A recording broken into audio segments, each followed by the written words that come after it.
live. Thank you to everybody who's joining. I haven't streamed on Crewman Mining in quite a bit, so I thank you guys for coming. Now, I'm going to be totally honest with you guys. This is not a crypto stream at all. I love talking hockey. Hockey is one of my favorite things to argue, debate, enjoy, whatever. I talk to my gaming friends, my work friends, my crypto friends, everybody. And I was thinking to myself, there's so much going on today. It would be so cool to talk hockey. And I realized, wait a minute, I have a platform I can do that. So I'm here streaming hockey. Now, if you want to hang out, that's awesome. If not, I'll talk to myself and give you guys some cool stuff to listen to. My reactions for, 30 to 45 minutes. So let's get to it, all right? Now, first, I want to say one thing. This is not a crypto stream. I'm just going to be talking hockey. I'm going to go for 30 to 45 minutes, maybe longer, depending on how fun it is. And second, I am not an expert. I am not an insider. I am not connected in any way, shape, or form, okay? I am just a fan who probably reads and keeps up with more than I should about more teams than I should. So if I want to interact with the chat, if you got anything you want to say, you want to add to the conversation, let's talk about it. I love debate. I love smack talk. And you're either going to love me or you're going to hate me. So let's start with the big news, right? The big news is the Florida Panthers. They kept not one, not two, but all three of the big guys. I have this free agent tracker up here. Look at this. Look at this nonsense, right? On the 27th, they got Sam Bennett, 8 years, $8 million.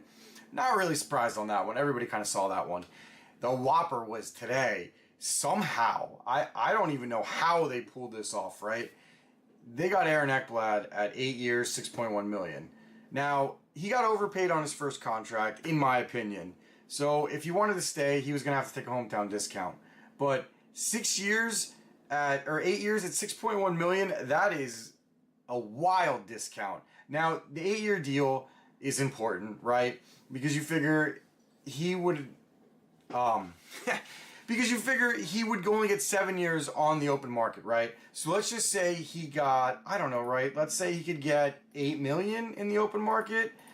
So if he got $8 million on the open market, right? So that's $1.9 million more than he would get. So if you times that by 8, that's $15.2 million. He's technically leaving on the table, right?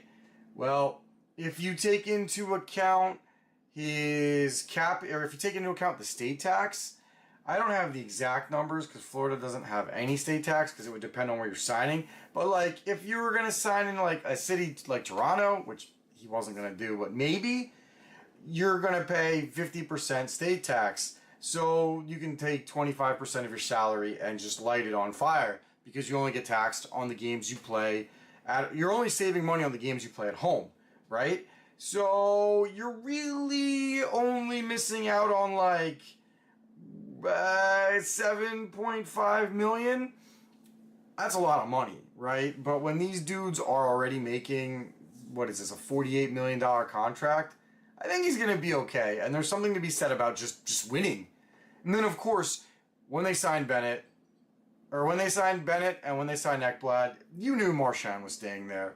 I mean, I thought it would have been funny if he would have signed in Toronto, but I like watching Florida steamroll everybody when my team in the East, the Flyers, aren't going to do anything. And this pisses off everybody else. So I love chaos. So Florida crushed it, right? Florida absolutely crushed it. And all of you dudes in the East, everybody who's a fan of a team in the East, just, you're going to get steamrolled, right? Like, that's it. It's over. There's nothing else, right? Like, I don't know how you're going to beat Florida if you're on the East, right? Like, who got better? Basically, everybody in the East got worse. I mean, tell me who got better. Carolina didn't get better. Tampa certainly didn't get better. Now, obviously, we have to wait till tomorrow to see, but the big names, the big movers and shakers, the people that are going to influence free agency, nah, nobody got better. Not really, in my opinion. I'm going to crack this Red Bull. I'm kind of getting amped. Now,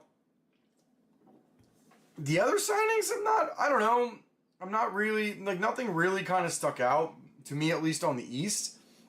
I think the Islanders loaded up on the draft, but they're going to be a rebuilding team. Do we want to talk about the big one today? The one that got my blood pumping. The one that got me really excited. But before we do, let me go ahead and show you that I am completely unbiased, right? Completely and utterly unbiased about my excitement for what happened today, right? Can I hide it? Because the Vegas Golden Knights just got my boy Mitch Marner, the pride of Toronto. Well, the pride of Toronto, my ass. He's pretty much the most hated person in Leafs land right now. But Mitch Marner, 8 years, $96 million. So 8 years, $12 million a year. Now, normally that's a lot of contract, even though he's in his prime. But you know my boy's in Vegas. McCrimmon just finds a way to get it done. And basically, if you're not performing in Vegas, you're out. Fleury, who else did they? Fleury, Marchessault, man, I'm running out of names. Pacioretty, basically any big name, and now Pietrangelo. Basically, if you're a big name and you're not performing in Vegas, or we want to sign some new shiny toy, then we just get rid of the old, right? Like, that team is stacked. Look at that Vegas roster. I don't know. Listen, I don't know who's going to beat Vegas, right? Let's look at the Vegas Golden Knights roster so I can sit there and gush about them. And if any of you have a problem with that, tell me in the chat, right? Because, like, look at this loaded roster. We got Barbashev, Eichel, Hurdle, Carlson. Who else do we have? Tanner, I don't know. I forgot Tanner Pearson was on there. I think Sad is going to be gone. We've got Mark Stone. I forgot Robert Hagg was on the team too. We've got Noah Hannafin. We had Pietrangelo. We have Theodore. We have McNabb. And we've got Aiden Hill. Tell me who's going to beat this team, right? Oh, and Mitch Marner, right? I'm sorry. I forgot Mitch Marner. Like, we needed Vegas. Vegas, because I'm a Golden Knights fan. We needed goals. We got them. Vegas is going to steamroll the Western Conference. I don't think anybody's going to beat them. I mean, if you look at, like, Edmonton got worse, right? I mean, I think they're going to get worse. Edmonton got worse. Vancouver got worse. They didn't even make the playoffs. But LA, pretty sure they're getting worse. Let's see. Who? I mean, Edmonton is really the only team I thought that could beat them. Dallas, they got better. But they got to get a coach first, right? They've got some identity issues. But I am so pumped for the Vegas Golden Knights, right? They are doing amazing things, right? Like, Vegas just does whatever they want. Like, Vegas is like being a fan of the Vegas Golden Knights is just like living in Christmas. Every year is Christmas. They want someone, they go out and get it. They don't make any excuses. You don't see Vegas with bad contracts. They just make you disappear. Like, Marchessault, their captain, most amazing player. Nah, they don't want to pay him. Gone. Like, even the Golden Misfits aren't safe. Nobody's safe on this team. And you know what? That's how I like it, right? Like, if you don't, always, if you don't perform, it's not going to be, let me rephrase that. If you don't perform, you're not staying, right? So, Vegas is it's just a fantastic team to be a part of. And I think they're just going to run roughshod over the league this year. And for everybody who wants to complain about state taxes, you weren't complaining before when none of these teams were winning. And now you're bitching, right? Now you're complaining. Now you're whining. Honestly, complain to Canada about the taxes. Tell them to make an exception for sports players, because you know they're not. It's not my fault, right? And plus, Canadian media, Canadian pressure, all of that adds up. All right. So like, I don't know. I don't like the excuses. I don't buy it.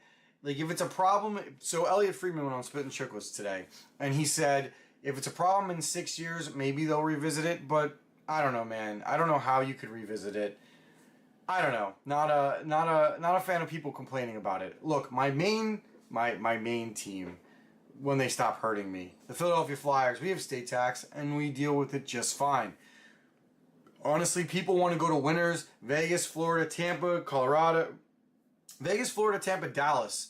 They're all winners, right? Like, there are plenty of teams that don't have a state tax, and look how they're doing. Nashville's not doing too good right now. Seattle's not doing too good right now. Just because you don't have a state tax doesn't mean you're going to win. All right? As far as the other moves that I want to talk about, Claude Giroux, for Ottawa, that was a cool deal. I kind of wish he came back to Philly, but he took a discount. The Maple Leafs, look, as far as I can't make fun of the Maple Leafs fully, because while they jettisoned Marner, which was a dumb move, and we thank you, they got Nyes on a good deal, they got Tavares on a good deal. I think Tavares should be the captain of the team. I don't know why you stripped it to give it to Matthews. Like, that just seemed like just struggling to make moves. Like, I think Toronto is a worse team than they were, but we'll see. And then, the other big moves today, Evan Bouchard, 4 years, $42 million. You didn't give him terms, so I don't have a problem with it.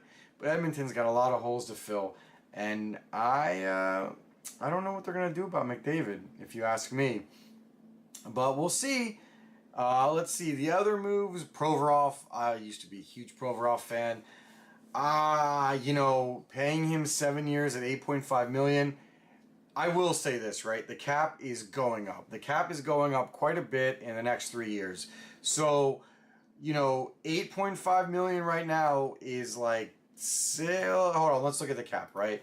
2025 NHL salary cap, right? The 2025 NHL salary cap is the 25-26 salary cap is $95.5 million, right? So what was the 2024 NHL salary cap, right? So the 2024-25 salary cap is $88 million for this past year, okay? So the cap went up from $88 million to $95 million. That's a $7 million increase, right? So it's like almost a 10% increase. So you have to figure, so if you do, $8.5 million, right? And you times that by like 90% just to see what it would have been, that's like $7.5 million. And in a year, it's going to be like $6.5 million. And then in another year, it's going to be like $5.5 million. So is Provorov getting paid what he's worth? I don't really know. I mean, I guess you're Columbus. You got to overpay to keep people, right? It's not like Florida, that's for sure. And look, I thought Provorov was amazing. I don't know what the hell happened to his game between me and you, but as a Philly fan, we got a first-round pick for him, so I'm happy. As far as the Provorov signing, meh. It's just a big meh. I mean, it's not a bad signing. It's not a good signing. But defensemen, good defensemen that can eat up minutes in this league are hard to come by, right? So, like, meh, I guess. I don't know. But I'll tell you what, we are kind of, we're kind of in a position right now where there's going to not be much tomorrow. You keep seeing on Twitter, right? A lot of people keep talking that you can't bank on free agency to retool and rebuild anymore. And that's going to be the case going forward because everybody's going to have all this extra cap space to keep their players. You're going to have to wait for another 2 or 3 years when there's a bloated amount of terrible contracts because you're going to have teams just paying out a crap ton of money right now. And basically everybody but Vegas gets bitten by bad contracts in the future. Except Vegas. Vegas doesn't get bit. So we're halfway through the stream. I really appreciate everybody who's listening now or you're listening at a later date to hear my opinions on free agency. Long story short, Vegas won. Toronto did pretty solid. The big winners so far is definitely Vegas and Florida. Toronto did solid. There's not really many others. Columbus did decent. I mean, they did okay. It's not even free agency day. It's like the day before, right? There's not much to go off of. Like this class is going to be like, there's not going to be many people available for this class. But I'm telling you, I think you're going to see like a 4 to 5 team juggernaut in both conferences. It's definitely the haves and the have-nots right now. We'll see if parity's a thing. I guess the Senators won too, because getting Giroux at a really cheap contract is great. Having camera issues. My camera just cut out. It's overheating for some reason.